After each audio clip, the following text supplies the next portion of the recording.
नमस्कार, मी अजय वर्मा आणि आपण सगळे पाहतात थिंकिंग ऑफ युथ विचार युवकांची. सध्या आपण प्रभाग क्रमांक 16च्या भारतीय जनता पार्टी या कार्यालयामध्ये उपस्थित आहे. आपल्या बरोबर चर्चा करण्यासाठी असे खास व्यक्ती जे भारतीय जनता पार्टीने त्याला उमेदवारी देण्यात आलेली आहे, जेपी सिंग. जेपी सिंग यांचं वर्णन केलं गेलं तर हे शिक्षण क्षेत्रामध्ये यांचं अति मोठ्या प्रमाणात नाव आहे. ज्या प्रकारे अनेक हजार विद्यार्थ्यांनी यांनी शिक्षण प्रदान करून त्यांचं भविष्य उज्ज्वल केलंय, अशा व्यक्तीला भारतीय जनता पार्टीने उमेदवारी दिलेली आहे. या सर्व गोष्टी कशा प्रकारे असणार आहे, ज्या प्रकारे येत्या 15 तारखेला सर्व बंधू भगिनी घरातनं बाहेर पडणार आहे आणि मतदान करणार आहे, नक्की ते मतदान कोणाला करणार, काय विजन आहे, ह्या सर्व गोष्टीवरती आपण थेट जेपी सिंह यांच्याशी चर्चा करणार है. जेपी सर जी नमस्कार. नमस्कार नमस्कार. क्या कहोगे, किस प्रकार से अब चुनाव प्रसार का टाइम पास आ रहा है, क्या लगता है माहौल किस प्रकार बन रहा है? अभी माहौल जो यहाँ का है इतना बढ़िया, इतना सुंदर, इतना पॉजिटिव बन गया है कि यहाँ पर भारतीय जनता पार्टी के पक्ष में पूरा माहौल बन गया है. जिस प्रकार से देखा जाएगा तो आपकी छवि एक शिक्षण क्षेत्र में बड़े पैमाने पर मानी जाती है. शिक्षण क्षेत्र में आपने अनेकों विद्यार्थी, मतलब 1000 से अधिक विद्यार्थियों को शिक्षा प्रदान करके उनका भविष्य उज्जवल किया, और आज आपके सर पर सेवक नहीं नगर सेवक की जवाबदारी आएगी, तो उन लोगों के लिए, खास करके उन जनता के लिए क्या करोगे? देखिए, मैं शिक्षा के क्षेत्र से जुड़ा हुआ व्यक्ति हूँ और शिक्षा के लिए कार्य किया हूँ आजीवन, और शिक्षा के लिए मैं समर्पित हूँ. तो मेरे संस्थान के द्वारा लाखों विद्यार्थी अभी तक निकल चुके हैं. 40 वर्ष हो गए मुझे शिक्षा क्षेत्र में रहते हुए. 40 वर्ष, बड़ा संघ. और इन 40 वर्षों में लाखों विद्यार्थी निकल चुके हैं जो अनेक बड़े बड़े पदों पर हैं. आज के समय में मैं जब इस चुनाव के दौरान मैं जा रहा हूँ जनता के बीच में उनका आशीर्वाद लेने, तो जब बेल दबाता हूँ तो कोई कहता सर आइए सर. मतलब वो आपके विद्यार्थी गए? हाँ, मेरे विद्यार्थी यहाँ पे ऐसे मुझे 50 लोग 60 लोग मिले कि मुझे सर आइए, सर आए, सर आए, मम्मी सर आए वोट लेने. तो सब दौड़ के मुझे सर अंदर आइए, बैठिए, पानी पीजिए, सर चाय पीजिए. मतलब ऐसे ऐसे मेरे विद्यार्थी मिल रहे हैं जो पुराने 40 साल 35 साल पुराने विद्यार्थी मेरे मिल रहे हैं, जिनके कि बच्चे भी वोटर हो गए हैं, वो मिल रहे हैं. तो लोगों का प्यार, लोगों का आशीर्वाद मुझे मिल रहा है और मैं तो गदगद हो जाता हूँ कि मैं तो जीतूंगा, मेरी जीत पक्की है, इसमें कोई दो राय नहीं. लेकिन जब मेरे बच्चे इस पद पर मैं देखता हूँ कि मुझे जब लगता है कि अभी मेरे बच्चे यहाँ तक पहुँच गए हैं, तो मुझे बड़ी खुशी होती है देख करके उनको. एक सर जिसने शिक्षा प्रदान की, अब वही सर अगर नगर सेवक बनेगा तो समाज को भी किस प्रकार से भविष्य उनका उज्जवल करेगा. जनता आपको चुनेगी वो तो 15 तारीख के बाद ही पता चलेगा. महत्वपूर्ण गोष्ट है कि आपके ही प्रभाग में 2 दिन पहले महाराष्ट्र राज्य के मुख्यमंत्री जी का आगमन रहा. क्या लगता है आगमन होने के बाद उस परिसर में क्या प्रभाव होगा? जो मेरे प्रभाग में आदरणीय महाराष्ट्र के मुख्यमंत्री देवेंद्र जी आए और उनके आने का प्रभाव इतना अधिक पड़ा है कि यहाँ की जनता में पूरा वातावरण पॉजिटिव हो गया है, सकारात्मक हो गया सब.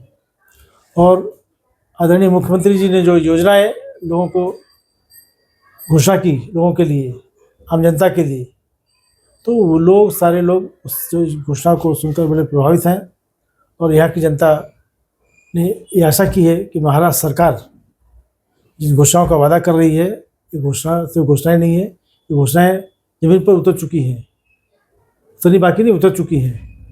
जो जैसे हमारे अभी आदरणीय राजन नाईक जी ने एक यहाँ पर महाराष्ट्र सरकार से विधानसभा में क्वेश्चन करके उन्होंने अपना आवेदन दिया था कि यहाँ पर आरओबी बनाया जाए. तो 4 नए ओवरब्रिज का, फ्लाईओवर का निर्माण हो रहा है जो ईस्ट वेस्ट यहाँ पे. और हॉस्पिटल का मुद्दा कई दिन से लटका हुआ था, कई सालों से लटका हुआ था. तो जो हॉस्पिटल थे, खाली यहाँ से पत्र दिया जा रहा था बार बार, लेकिन उस पर कोई कार्रवाई नहीं हो रही. आदरणीय राजन नाईक जी ने पत्र व्यवहार करके और वो ज़मीन महानगर पालिका को फ्री में अलॉट करवाया. उनका 7/12 उनके नाम पे हुआ, महानगर पालिका के नाम पे 7/12 करा के दिया. भारत सरकार की ज़मीन थी. और 400 बेड का हॉस्पिटल बनने जा रहा है. मार्च में उसका भूमि पूजन का काम शुरू हो जाएगा. यहाँ पर कई जो ओवरब्रिज हैं उनका काम शुरू होने जा रहा है, कई जगह शुरू हो चुका है. तो उसके साथ साथ अभी स्कूलों की बड़ी समस्या थी यहाँ पे शिक्षा की। तो जो जितने स्कूल हैं, ये जिला परिषद के अंडर के स्कूल जो थे, वो स्कूल को महानगर पालिका को कैसे हैंडओवर किया जाए, किस प्रकार से हैंडओवर किया जाए, वो जो उसकी प्रक्रिया तकरीबन पूरी हो चुकी है और उन्हें महाराष्ट्र सरकार से उसको जो जिला परिषद के स्कूल को हैंडओवर कर दिया जा चुका है। खाली थोड़ी सी प्रक्रिया बाकी है। तो महानगर पालिका में जब हमारा मेजॉरिटी से यहाँ पे नगर सेवक चुनकर जाएंगे, वहाँ हमारा वहाँ पर बैठेगा, तो बाकी की प्रक्रिया पूरी करके और पहला प्राथमिकता हमारी वही होगी शिक्षा को कि यहाँ की शिक्षा इंफ्रास्ट्रक्चर स्कूलों का अच्छा हो, यहाँ पे क्लासरूम अच्छे हों, बेंच अच्छी हो, बच्चों के साफ सुथरे वहाँ पर व्यवस्था हो और सौंदर्यीकरण बढ़िया हो, इंफ्रास्ट्रक्चर बढ़िया हो, साथ ही अच्छी शिक्षा मिल सके। तो हमारी प्राथमिकता उसको है, शिक्षा को पहली प्राथमिकता है। उसके बाद जो जनता को असुविधा हो रही है, ट्रैफिक की समस्या से जनता जूझ रही है कि यहाँ गटर है, जो पानी भरता है हर साल, आप लोग मीडिया के लोग आप लोग देख रहे हो कि हर साल नाला सुपारा डूब जाता है पानी में बारिश के समय में, उसकी समस्या से निजात दिलाएंगे। यहाँ पे जो रोड लाइट की समस्या है, लाइट हमेशा अभी भी आज भी उसका जाती है यहाँ पे लाइट, और यहाँ पर तमाम जो समस्याएं हैं, मैं कितनी गिनाऊँ, समस्या गिनाते गिनाते मैं थक जाऊँगा। तो जिस प्रकार से अब आपके क्षेत्र में अधिकतम उत्तर भारतीय मतदार भी है, गुजराती मतदार भी है और मारवाड़ी मतदार भी, इसका प्रभाव one side Bharatiya Janata party को तो पड़ेगा ही, पर सामने विरोधक भी आपका तगड़ा माना जाता है, जो विधानसभा में खुद कैंडिडेट रह चुके हैं, 15 से अधिक उनको मत मिला है और वो ऑलरेडी नगर सेवक थे। उसके बाद एक बार उनको बहुजन विकास आघाड़ी ने अपने पार्टी में टिकट देके उतारा है। क्या लगता है आपको, लड़ाई कठिन लग रही है? देखिए, मेरे लिए तो ये लड़ाई नहीं है, मैं इसको मानता ही नहीं लड़ाई, क्योंकि जिस कैंडिडेट की बात कर रहे हैं आप लोग, अभी कल तक तो उनके विरोध में थे बहुजन विकास आघाड़ी के, और आज उनके पक्ष में चले गए हैं। अभी कितना जनता इनको प्रतिसाद देगी, कितना आशीर्वाद देगी, मुझे पता नहीं, लेकिन जनता सब देख रही है। जनता आज की इतनी समझदार हो चुकी है, सबको देख रही है। तो इनका जो पिछला जो रिकॉर्ड रहा है, मीडिया के लोग हो आप लोग, सारी यहाँ की जनता को सबको मालूम है, तो मुझे कुछ करने की आवश्यकता नहीं। मैं सिर्फ विकास के कार्य पर, नीति पर लड़ रहा हूँ। विकास की नीति जो है, हमारी सबसे प्राथमिकता वही है कि हम विकास पर लड़ रहे हैं। बाकी हम लोगों को किसी को गिनती में नहीं मानते कि ये लोग हमारे प्रतिद्वंदी हैं, क्योंकि यहाँ पर हम लोग जानते हैं कि जनता के बीच में जो व्यक्ति नगर सेवक होते हुए साल भर भी नहीं रुका, अब जनता को धोखा देके चले गया, अनाथ करके छोड़ गया। जो व्यक्ति 2.5 साल तक अभी जो हमारे यहाँ के नेता थे जितेंद्र ठाकुर जी, उसमें तत्कालीन आमदार थे, उन्होंने विधानसभा में क्वेश्चन उठाए थे उसके खिलाफ, और उसी से उनको जेल हुई। तो आज सत्ता के लालच में अगर कोई जाता है वहाँ पे, तो मैं तो सिर्फ उसको यही मानता हूँ कि सिर्फ सत्ता के लालच में या अपने किसी राजनीतिक लाभ की वजह से उनके पास गए हैं। बाकी का मैं ये नहीं मानता कि उनको अपना प्रतिद्वंदी मानता ही नहीं मैं, तो यहाँ मेरे सामने कोई चुनौती नहीं है। जिस प्रकार से आपके बारे में भी कहा जाता है कि आप एक विधानसभा में एक खुद आमदार कैंडिडेट थे, पर आपको टिकट नहीं मिल गई, पर अब आपको भारतीय जनता पार्टी ने बड़ी जवाबदारी दी और आपके सामने प्रतिद्वंदी भी बड़ा है, तो क्या लगता है उत्तर भारतीय चेहरा होने के बाद उत्तर भारतीय लोग आपको बहुमूल्य मत कर विजयी करेंगे? देखिए, मुझे उत्तर भारतीय चेहरा के रूप में, आप सिर्फ उत्तर भारतीय चेहरा के रूप में मत मानिए, मैं जनता का प्रतिनिधित्व कर रहा हूँ।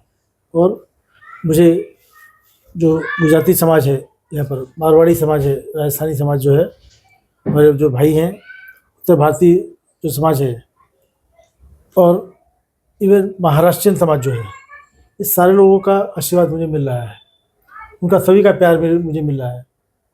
तो लोग मेरे साथ में हैं।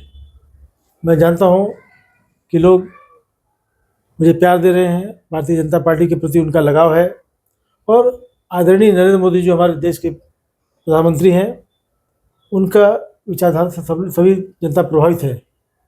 तो उनका जो कार्य करने की शैली, भारतीय जनता पार्टी की शैली है, उस शैली को लोग मानते हैं। और उससे, और जब यहाँ पर 3 कैंडिडेट, हमको 4 कैंडिडेट दिया, भारतीय जनता पार्टी ने उम्मीदवार हमको बनाया, तो 4 के चारों नगर सेवक यहाँ पे उम्मीदवार जो है इस नगर के हैं, इस क्षेत्र के हैं, इस परिसर के हैं। तो आप ऐसा नहीं मान सकते कि जो हम लोग यहाँ पे 100 मीटर के दायरे में सभी कैंडिडेट रहते हैं। मेरी ऑफिस आप यहाँ पे देख रहे हैं, मेरे सामने नीलेश चौधरी जी की ऑफिस है, मेरे सामने बंटी तिवारी जी रहते हैं और मीरा निकम जी 200 मीटर के दायरे पर रहती हैं, चारों कैंडिडेट। लेकिन उनके जो उम्मीदवार हैं वो कोई नायगांव से है, कोई वसई से है, कोई थाना में रहता है, स्थानिक नहीं है। स्थानिक नहीं है। तो जनता उन पर भरोसा कैसे करेगी, विश्वास कैसे करेगी, कहाँ जाएगी जनता उनको ढूंढने?